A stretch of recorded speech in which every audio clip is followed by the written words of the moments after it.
Hey everybody, this is Rydo and we're back to the room 2. So we finished the tutorial section and that gave us a very convenient place to end the recording, the first episode. So one little criticism I could say, and I'm hoping it will get addressed when we get into the next area, is the first game was like a dark creepy attic and we started in a dark creepy crypt in the tutorial section. It would be really nice if they had given us something different, at least for a while. So if the first section of the game was actually brightly lit and you could see everything, and yet there still were a lot of things that were hidden, that would be great. Then maybe what you could do is have like a storm knock out the power and then turn it into a darker section for later puzzles. That would be something you'd want to do in your sequel. Just have slightly different visuals, impress the people who have been previous fans. This time we're on a ship. It seems like we're just gonna get magically transported to locations that, like, in all fairness, these might just be asset flips in a lot of ways. Like, I'm not gonna say this whole game is an asset flip game, but I wouldn't be surprised if this is in a case of they went to the Unity store, they bought a pre-made environment of a ship, and then they locked it down so we're standing in one or two positions in it. And then the puzzles themselves, I would assume are at least 60 or 70% custom made. But even then, textures and models could have been pre-bought. That makes it easier to develop a game like this, but it also takes a little bit of the uniqueness out of things, out of games, when you start seeing the exact same like backgrounds and textures. You'll see it on Steam quite a bit. You'll see Unturned, Roblox, these Minecraft blocky games. You'll see the same trees that you've seen a million times over, the same first-person shooter game over and over again, trying to be sold for a quick buck. Seems like all we can really do is go to the ship. And it seems like all of our story is going to be through letter, which I guess because this is a mobile game, that makes sense. You wouldn't want to have to force people to download a lot of audio files. The difference could be the room 2 with just text might only be 20 megs. That's a rough guess, 20 to maybe 60 megs. But if you started putting some high quality or even decent quality audio in it, and you're talking maybe another 20 to 60 megs.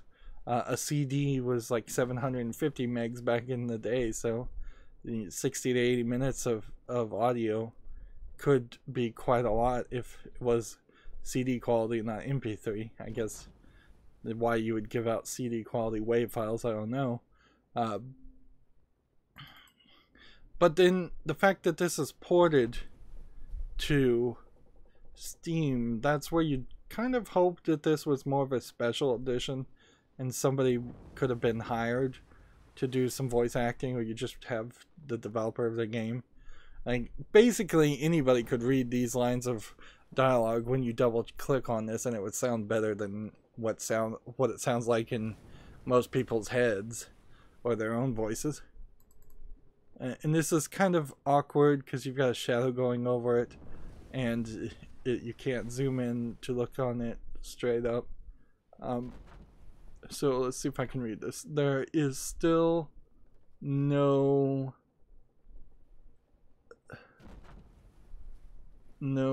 something, and my patient wears thin. In my frustrations, I once told the foremast, scolded the foremast myself, sealed the foremast. Like, I can't read it because of the angle. I'm also looking at this on a like 30-40 inch TV from 10 feet away, so that certainly doesn't help anything. A fool's errand. The fog is so dense I can barely see my arm. Drink from the crow's nest. My men drink from the crow's nest, let alone the helms. Regardless, I have the gun deck run out the cannons. In readiness, it is good to keep the men sharp. And see, it's easier to read this part because it's just at less of an angle. There's nothing in here we can see with this lens. So foremast, crow's nest, and cannons, I imagine, is what that was supposed to be. I guess I could have maybe tilted it a little bit. That would have made it a little bit easier to read, but still really miss the fact that you can't mouse wheel and zoom in. Okay, so the foremast would probably be something like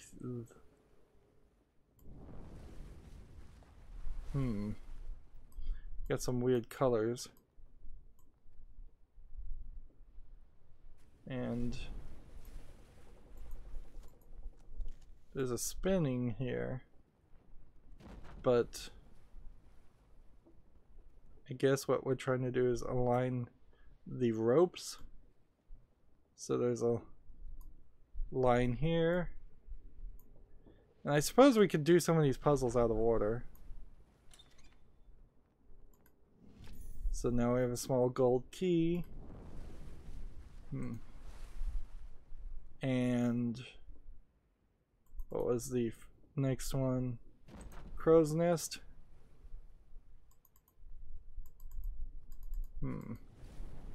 Well, maybe that was a crow's nest. See, this game could boil down to a lot of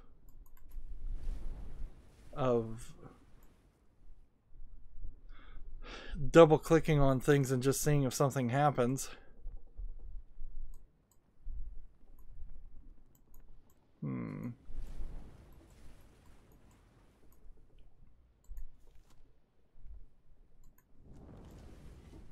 This lens has a weird chroma effect on it where it shifts the colors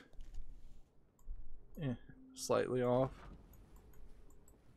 I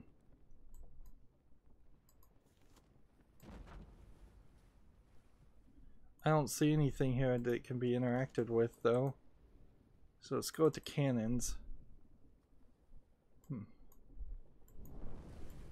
Little buttons being used as ways of designing this.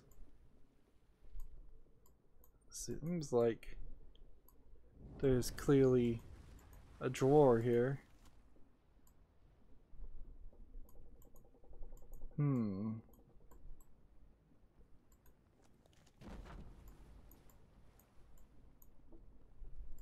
And you could drag a key anywhere you want, but that doesn't mean it's going to work. Let's see.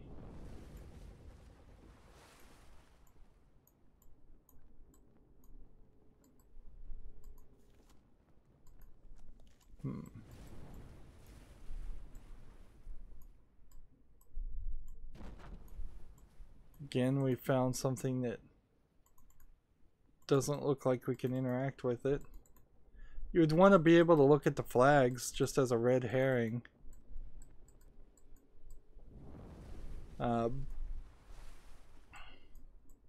Look out the window. Look at kind of a generic ocean.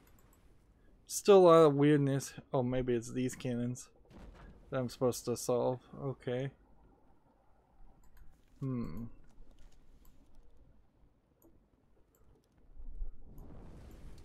So that locks in place. And then that locks in place. There we go.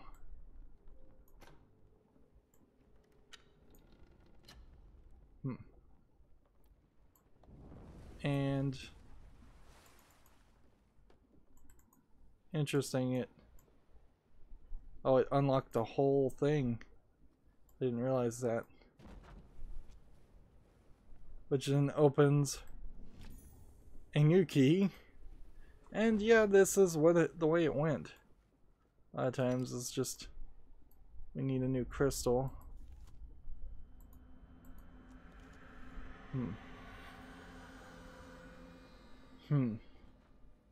Yeah, and they seem to be very much not going to just have one puzzle. They're gonna have a bunch.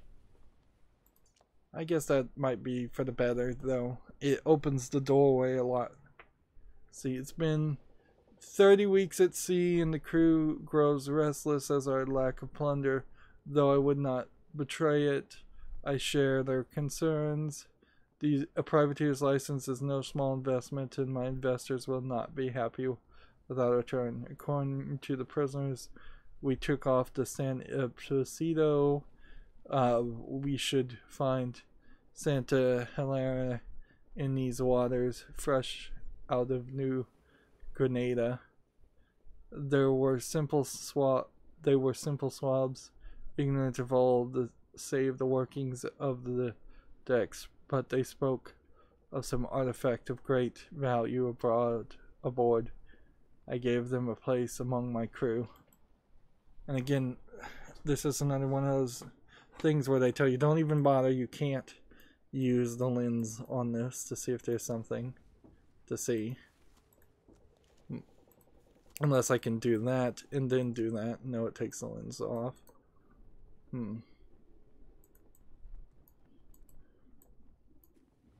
And I might as well do a full 360.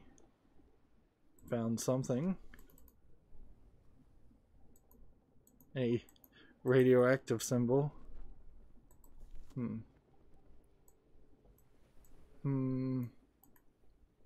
don't think we're ready for that. Although this key does seem like it would fit this at some point. We're not, I don't think, ready for it. I think we're supposed to take the more basic approach and just double click here. Swing this. Swing this. Alright. Put this key in. Don't want to fit. The keyhole shape does not match the key. Oh, I see. So we have to align the keyholes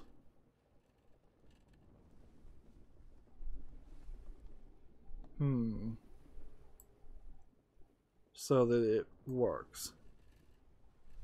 I am not specifically certain how this is supposed to happen.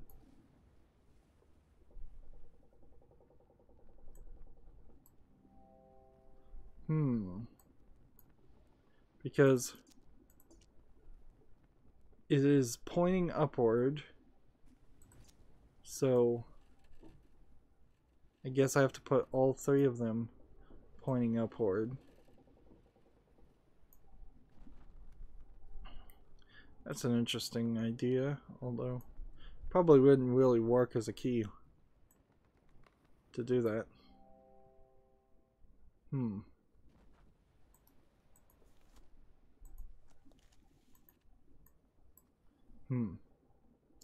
Yeah, and we're still getting a lot of creepy background sounds, but otherwise the audio is very, very quiet. So this might really be a case. Let's see, can I do this and not break everything? Just go back a couple ticks. Yeah, I think that's better.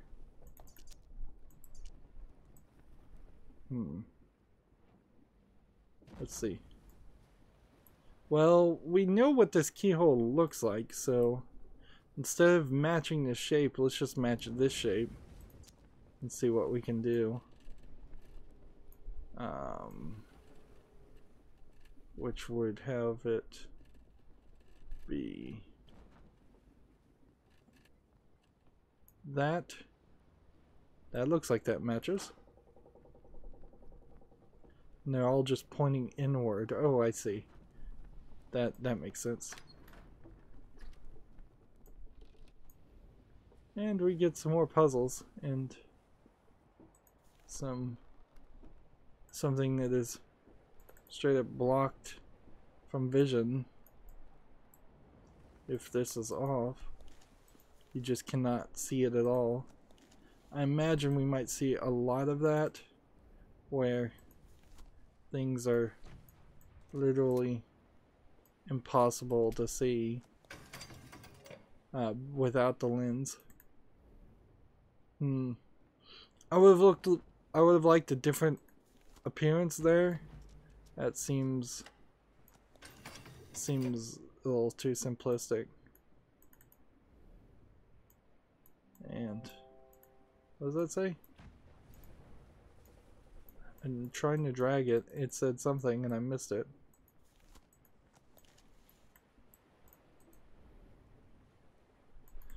Let's try this one. Panel moved a little. Maybe that's what it said. Well, I figured it out.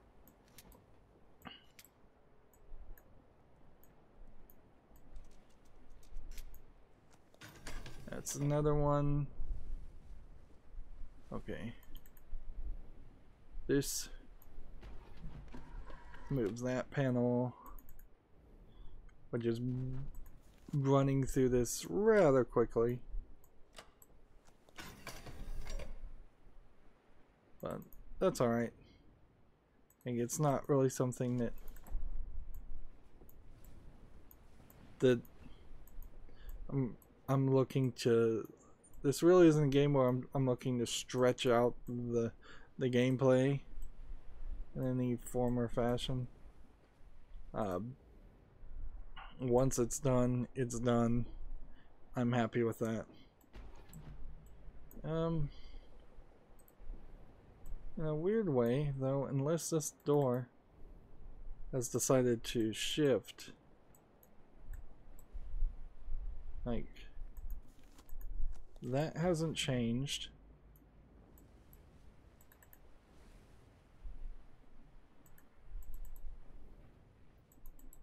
And this doesn't feel like it's changing. And I don't want to just take a hint. I'd like to be lost a little bit.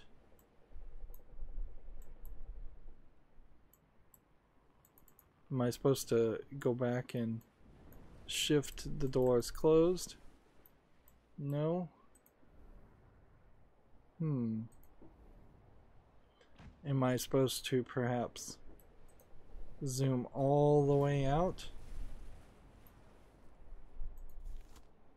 Like, we could look everywhere around here, and I don't think that we're gonna find anything. It would be pretty tricky, I imagine, if that was what they wanted us to do. There's a note we didn't even read.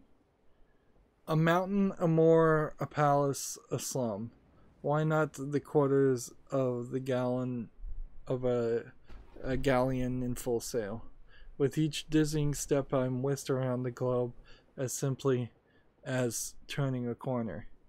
Will you be following my path or forging a new one?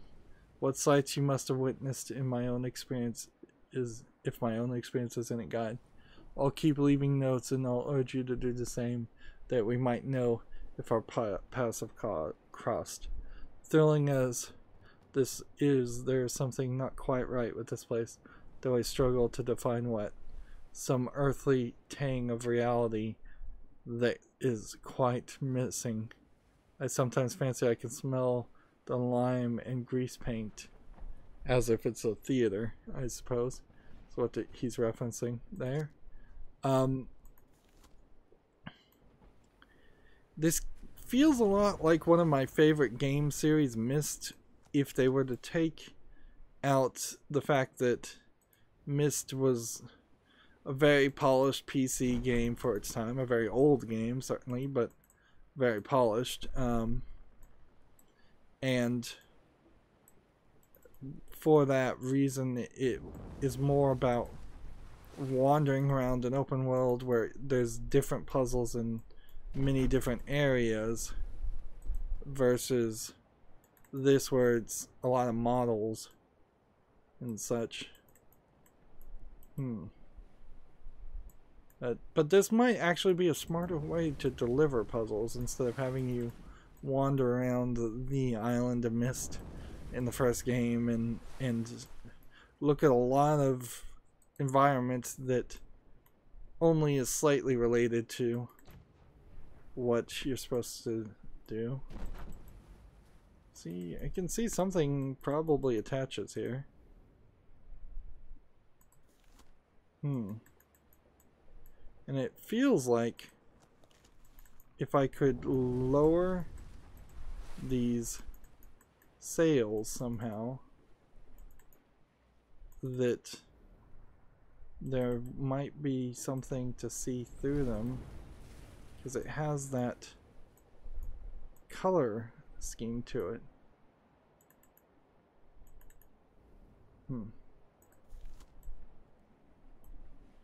But it zooms in, so I don't see a way that that works.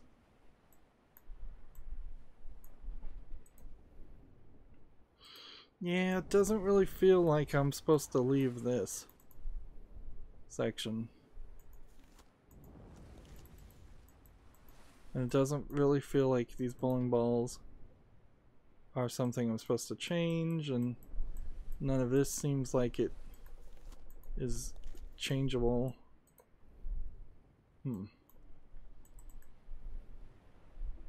Here's something. Hey, I found something. And yeah, this might very well turn into something like that, where we just have to find objects all over the place. And if we can't find the objects, then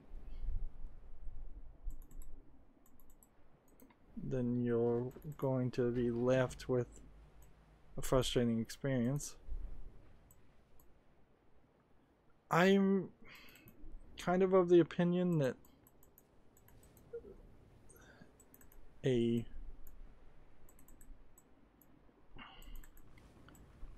once a key is used in a lock, that is that.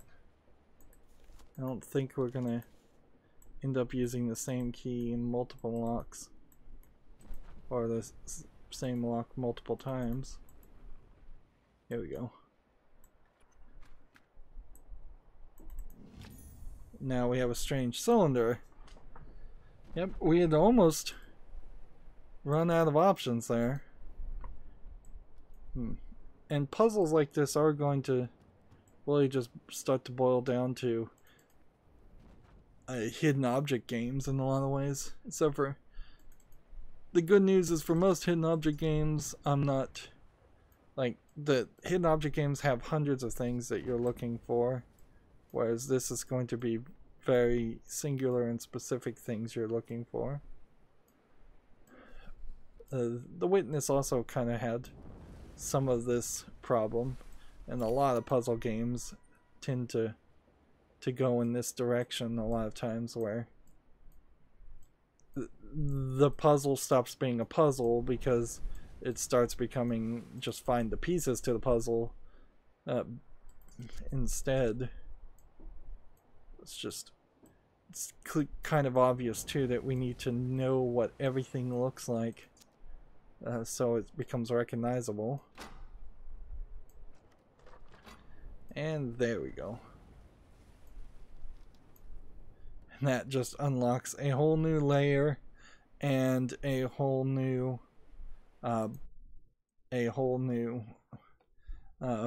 puzzle. And I wouldn't be surprised if underneath this layer and this puzzle is a third layer and a third puzzle. This is good because, like, honestly, for a cell phone game, we've already played about an hour.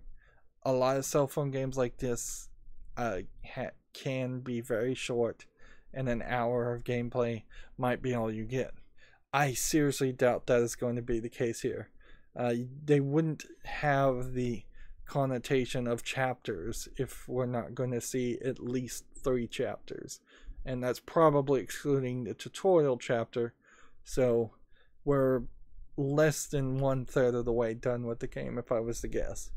Now the question will become, certainly, are they going to repeat any puzzles, or are the puzzles going to turn out to be very similar, or are the puzzles going to be a lot like the puzzles in the first game? Some of them almost certainly will be similar. Some of the puzzles we've already seen are pretty similar already, but not too bad, certainly. I wouldn't recommend that anybody play the room 1 and then immediately jump into the room 2. You should probably give it a year and have some space between that, which is good news because that means you can certainly get the room 1 for a pretty good discount during a Steam sale, and then the next year buy the room 2, and then the next year buy the room 3. I don't know how many games you could really release in a series like this, but competition on cell phone games is weird. You could probably do 20 room games and nobody would really complain. Anyways, that's going to be it for this recording. As always, I ask you to like, share, subscribe, comment, and watch every second of my videos. If you want a friend to follow me on Facebook, Twitter, Tumblr, Google+, or Steam, or Battle.net, all of those links are down below in the description. And if you want to support me, you can support me through Patreon or gift me a game off my Steam wishlist. Thank you for watching. Have a good evening.